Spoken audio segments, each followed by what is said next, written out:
ఆరాటం పెళ్లి కొడుకు. సూరమ్మకు సింహాద్రి ఒక్కడే కొడుకు. వాడు కొంచెం అమాయకుడు. తండ్రి లేని సింహాద్రికి డబ్బున్నది కానీ చదువు అబ్బలేదు. వాడికి తమ పిల్లలను కట్టబెట్టడానికి ప్రయత్నించి విఫలమైన బంధువులు సింహాద్రి వెర్రిబాగులవాడని ప్రచారం చేశారు. తన వయసు స్నేహితులకు పెళ్ళిళ్ళు జరిగిపోతుంటే తనకింకా పెళ్లి చేయలేదని సింహాద్రి తల్లిని వేధించుకు తింటూ రాసాగాడు. అందుకోసం ఆమె ప్రయత్నాలు చేస్తూనే ఉన్నది కానీ కాలం కలిసి రాలేదు. సింహాద్రి వెర్రిబాగులవాడని బంధువులు చేసిన దుష్ప్రచారం ఊరికే పోలేదు. దానికి తగ్గట్టుగానే వాడు అమాయకమైన ప్రశ్నలు వేసి వెర్రిబాగులవాడేమోనన్న అనుమానం రేకెత్తించేవాడు. పేరాపురంలో నారయ్య కూతురు నాగలక్ష్మిని పెళ్లి చూపులు చూడటానికి సూరమ్మ సింహాద్రిని తీసుకుని బయలుదేరింది. అక్కడికి వెళ్తూనే ఎలా మసులుకోవాలో 1-2 సార్లు చిలక్కి చెప్పినట్టు చెప్పింది. పేరాపురం చేరగానే వాళ్ళ కోసం దారిలో ఎదురు చూస్తున్న నారయ్య వాళ్ళని తీసుకొని తన ఇంటికి బయలుదేరాడు. అతను దారిలో ఒక చోట వీళ్ళను ఆపి ఒక ఇంట్లోకి వెళ్ళాడు. ఇంతలో ఒక అమ్మాయి ఆ ఇంటి లోపల నుంచి వచ్చి గుమ్మంలో నిలబడింది. చక్కని చుక్కలా ఉన్న ఆ పిల్లను చూసి సింహాద్రి గబగబా ముందుకు వెళ్ళి, "నువ్వేనా నాగలక్ష్మివి?"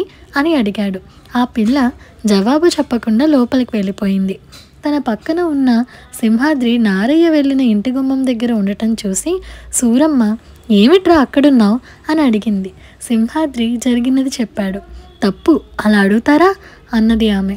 ఇంతలో నారయ్య వచ్చి వీళ్లను తన ఇంటికి తీసుకువెళ్ళాడు. ఇద్దరూ భోజనాలు ముగించాక సింహాద్రి కొంత దూరంలో ఒక అమ్మాయిని చూసి, "ఆమెనా నాగలక్ష్మి?" అని నారయ్య కొడుకు బాలయ్యను అడిగాడు. బాలయ్య నవ్వి ఊరుకున్నాడు. ఆ వెంటనే పెళ్లి చూపుల తతంగం ప్రారంభమైంది. నారయ్య, బాలయ్య, సింహాద్రి ఒక చోట కూర్చుని ఉన్నారు. ఎవరో అమ్మాయి వచ్చి వీరికి కొంచెం దూరంలో నిలబడింది. "ఆమెనా నాగలక్ష్మి?" అని సింహాద్రి మళ్ళీ అడిగాడు, కానీ ఈసారి నారయ్యను. జవాబుగా నారయ్య చిరునవ్వు నవ్వాడు. మరికొంతసేపటికి జడ నిండా పువ్వులు అలంకరించుకొని కొత్త బట్టలు కట్టుకొని ఉన్న ఒక నడి వయస్కురాలను తీసుకువచ్చి ఎదురుగా ఉన్న చాప మీద కూర్చోబెట్టారు. ఆమెను తెచ్చిన మరొక ఆవిడ పక్కనే కూర్చుంది. "అదేంటండి, పెళ్లి కూతురికి మానేసి ఆమె తల్లికి ముస్తాబు చేశారు?" అని సింహాద్రి నారయ్యను అడిగాడు. సింహాద్రి, "ఆ పక్కన కూర్చున్న ఆవిడ పెళ్లి కూతురు కాదయ్యా, పెళ్లి కూతురు తల్లి, నా భార్య" అన్నాడు నారయ్య. సింహాద్రి నడి వయస్కురాలని చూసి, "ఆవిడెవరు?" అని నెమ్మదిగా అడిగాడు. "పెళ్లి కూతురు" అన్నాడు నారయ్య. "ఆవిడ పెళ్లి కొడుక? నాకొద్దు" అని అప్పుడే లోపల నుండి వస్తున్న తన తల్లి సూరమ్మతో, "అమ్మ, నాకు ఈ పెళ్ళొద్దు, నేను ఈ పెద్దవిండి చేసుకోను" అన్నాడు సింహాద్రి. నారయ్య నవ్వుతూ, "సింహాద్రి, నువ్వు నాకు తగిన అల్లుడివేనయ్యా" అన్నాడు. "అల్లుడు లేదు, గిల్లుడు లేదు, దగా. నడి వయస్కురాలిని నేనెలా పెళ్లి చేసుకుంటాను? నేను ఈ పెళ్లి చేసుకోను" అని తెగేసి చెప్పేశాడు సింహాద్రి. నారయ్య మరింత గట్టిగా నవ్వి, "భయపడకయ్యా, ఈ ముస్తాబు అయిన ఆవిడ పెళ్లి కూతురు కాదు. జరిగినదేంటంటే, మీరిక్కడికి వస్తున్నట్టు తెలిసి ఎవరో గిట్టని వాళ్ళు కాబోలు మీ ఊరు నుంచి వచ్చి మీ మీద లేనిపోనివి చెప్పారు.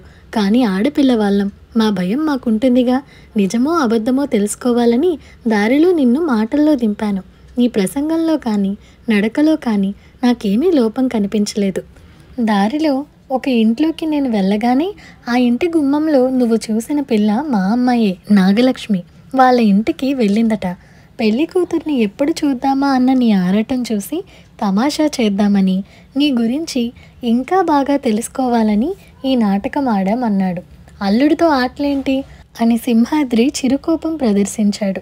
సూరమ్మ నవ్వుతూ, "ఇప్పుడైనా అబ్బాయిని గురించి తెలిసిందా అన్నయ్య గారు?" అన్నది. "వాడికేమమ్మా, నిక్షేపంలా ఉన్నాడు. అందుకే పిల్లను ఇచ్చేటప్పుడు కానీ పుచ్చుకునేటప్పుడు కానీ చెప్పుడు మాటలకు విలువ ఇవ్వకుండా స్వయంగా చూసుకోవడం మంచిదంటారు పెద్దలు" అన్నాడు నారయ్య.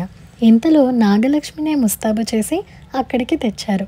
పిల్లని చూసి సూరమ్మ తృప్తిపడింది. సింహాద్రి ఆనందానికి అంతే లేదు.